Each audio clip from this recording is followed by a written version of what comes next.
Кошаркарите на Гостивар продолжуваат со одличните игри во првата македонска кошаркарска лига.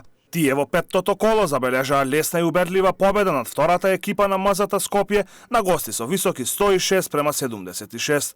Гостиварци со оваа победа остануваат на лидерската позиција на табелата, со ефект од 5 победи и 1 пораз и одлична кош разлика од плюс 92. На надпреварот во Скопје најдобар поединец во екипата на Гостивар беше Ѓорџе Џелетовиќ со дури 31 поен. Следното коло Гостивар на домашен терен ќе го пречека составот на Евроникел 2005 од Кавадарци.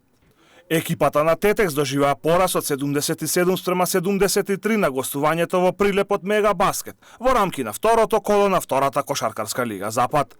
Тетовци без неколку клучни играчи беа многу блиску и до победата, но младите кошаркари подклекнаа во финишот од надпреварот и забележаа втор пораз оваа сезона.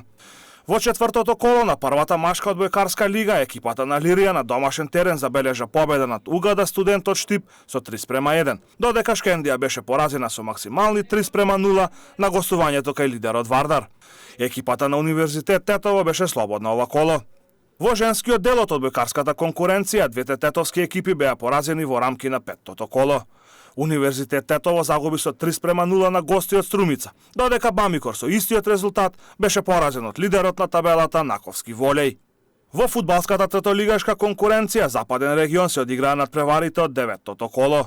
Највозбудливо беше на дуелот во Горна Бањица, каде Трабзонспорт изненадувачки ја совлада Беса од Добридол со 1:0 и ја симна од првата позиција на табелата.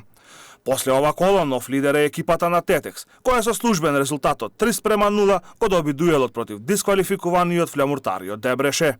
На останатите надпревари беа постигнати следниви резултати: Љуботен Арсими 1:0, Пролетер Нераште 5:1, Зајас Камењане 1:0 и Напредок Речица 3:2.